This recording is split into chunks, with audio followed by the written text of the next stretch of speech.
ભરૂચમાં દિવ્યાંગોના સ્વરોજગારને વેગ આપવા લિપન આર્ટની 12 દિવસીય તાલીમનું આયોજન. જનહિતાર્થ ચેરિટેબલ ટ્રસ્ટ ભરૂચ અને અપંગ માનવ મંડળના સંયુક્ત ઉપક્રમે દિવ્યાંગ ઇન્ટરપ્રેનર ડેવલપમેન્ટ પ્રોગ્રામ અંતર્ગત લિપન આર્ટની 12 દિવસીય તાલીમ કાર્યક્રમનું આયોજન ભરૂચના સોનેરી મહેલ 7X કોમ્પ્લેક્સ ખાતે કરવામાં આવ્યું.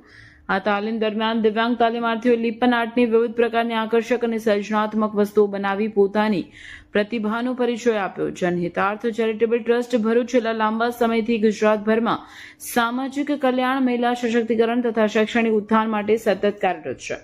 આ તાલીમ કાર્યક્રમનો મુખ્ય હેતુ ભરૂચ અને આસપાસના વિસ્તારોના દિવ્યાંગોને સ્વરોજગાર તરફ દોરી તેમને આત્મનિર્ભર બનાવવાનો છે, જેથી તેઓ આત્મવિશ્વાસ સાથે સમાજમાં પોતાની આગવી ઓળખ ઊભી કરી શકે. 12 દિવસીય તાલીમ દરમિયાન તાલીમાર્થીઓને લિપન આર્ટની આધુનિક, સર્જનાત્મક અને વ્યવસાયલક્ષી તકનીકો અંગે વિસ્તૃત માર્ગદર્શન આપવામાં આવ્યું. તાલીમ પૂર્ણ થયા બાદ તૈયાર કરાયેલ વિવિધ સુંદર કલાકૃતિઓનું સૌનું ધ્યાન ખેંચ્યું. આ કાર્યક્રમમાં મહિલા પોલીસ કોન્સ્ટેબલ ના PSI વૈશાલીબેન આહિર, જનહિતાર્થ ચેરિટેબલ ટ્રસ્ટના પ્રમુખ નીતિન માને, ઉપપ્રમુખ જિગ્નિશા ગોસ્વામી સહિત ટ્રસ્ટના સભ્યો તથા લાભાર્થીઓ ઉપસ્થિત રહ્યા. મહિલા PSI વૈશાલીબેન આહિરે પોતાના સંબોધનમાં જણાવ્યું કે આવા તાલીમ કાર્યક્રમો દિવ્યાંગોને માત્ર આવકનું સાધન પૂરું પાડતા નથી, પરંતુ તેમનો આત્મવિશ્વાસ વધારી સમાજની મુખ્ય ધારા સાથે જોડવામાં મહત્વની ભૂમિકા ભજવે છે. તેમણે જનહિતાર્થ ચેરિટેબલ ટ્રસ્ટના પ્રયાસોની સરાહના કરી હતી. કાર્યક્રમના અંતે તાલીમાર્થીઓને પ્રોત્સાહન આપીને ભવિષ્યમાં પણ આવા સ્વરોજગારલક્ષી કાર્યક્રમો યોજવાની પ્રતિબદ્ધતા વ્યક્ત કરવામાં આવી હતી.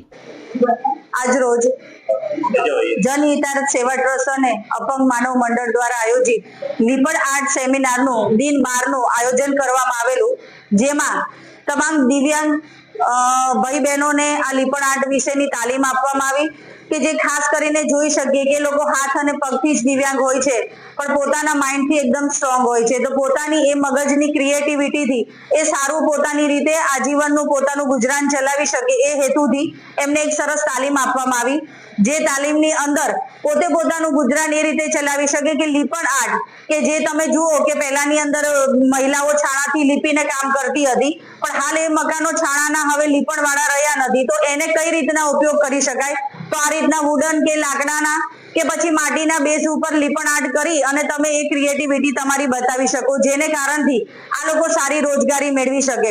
તો હું ખૂબ ખૂબ આભારી છું આ બંને સંસ્થાઓનો, અને ખાસ કરીને શીખવનાર નિકુંજભાઈ અને યોગેન્દ્રભાઈનો કે આટલું સરસ ટેલેન્ટ એમને આપ્યું અને તાલીમનું આયોજન કરવામાં આવ્યું.